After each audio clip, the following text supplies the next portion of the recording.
বিলোনিয়া মহকুমা হাসপাতালে কংগ্রেস দলের ডেপুটেশন। মহকুমাবাসীদের স্বার্থে ৬ দফা দাবিতে দক্ষিণ জেলা যুব কংগ্রেস এবং বিলোনিয়া ব্লক কংগ্রেসের নেতৃত্বরাই ডেপুটেশন প্রদান করে মহকুমা স্বাস্থ্য আধিকারিক ডক্টর সুব্রত দাসের নিকট। বুধবার দুপুরে জেলা যুব কংগ্রেসের সভাপতি অজিত আবু মজুমদার এবং বিলোনিয়া ব্লক কংগ্রেস সভাপতি দেবাশিস মজুমদারের নেতৃত্বে যুব কংগ্রেস ব্লক কংগ্রেসের এক প্রতিনিধি দল মহকুমা স্বাস্থ্য আধিকারিকের কক্ষে গিয়ে ৬ দফা দাবির স্মারকলিপি তুলে ধরেন। প্রতিনিধি দলের ছিলেন বরিষ্ঠ কংগ্রেস নেতা গোপাল দত্ত, যুব কংগ্রেসের নেতা গৌতম দেবরাজ সহ অন্যান্য নেতৃত্বরা।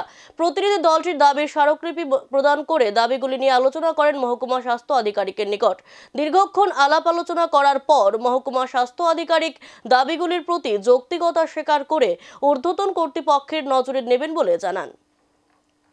দক্ষিণ জেলা যুব কংগ্রেস এবং বিলোনিয়া ব্লক কংগ্রেসের উদ্যোগে বিলোনিয়া মহকুমা হাসপাতালে আমরা এই মহকুমার রোগীদের স্বার্থে হাসপাতালের জন্য ৬ দফা দাবি আদায়ের লক্ষ্যে স্মারকলিপি প্রদান করেছি।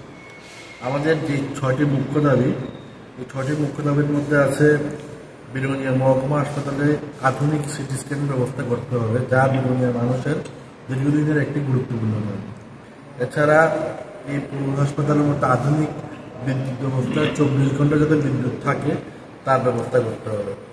এছাড়া ব্লাড ব্যাংকের কর্মীদের রক্ত সংগ্রহের স্বার্থে যে ব্লাডের ক্যাম্পগুলো হয় হসপিটালের বাইরে, তার জন্য মোবাইল ব্লাড ট্রান্সফিউশন ভ্যান প্রদান করতে হবে, যাতে যেসব এরিয়ার মধ্যে ব্লাড ডোনেশন করতে যায় সেই এরিয়ার মধ্যে যাতে পর্যাপ্ত পরিমাণে জায়গা না থাকে, তখন এই ব্লাড ফিউশন ভ্যানটি কাজে লাগানো যায়। তার সাথে এই ভ্যানটি খুব জরুরি। আমাদের এখানে এই যে বিলোনিয়া মহকুমা হাসপাতালে ৫,০০০ লিটারের একটি অক্সিজেন ট্যাঙ্ক রয়েছে। যখন এটি খালি হয়ে যায়, এটা পুরো করতে মানে অনেক দেরি হয়। কী কারণে দেরি হয় আমাদের জানা নেই। আমরা আজকে জিমো স্যারের মাধ্যমে সরকারের কাছে এটা আবেদন রাখতে চাই যেন এই প্ল্যানটি খালি হওয়ার সাথে সাথে পূর্ণ করা হয়। তারপর একটি গুরুত্বপূর্ণ চোখের রোগের শনাক্তকরণের জন্য একটি ওসিটি মেশিন রয়েছে। সেই ওসিটি মেশিনের ব্যবস্থা করলে ভালো হবে, বিলোনিয়ার সাব ডিভিশনের লোকরা খুব উপকৃত হবে।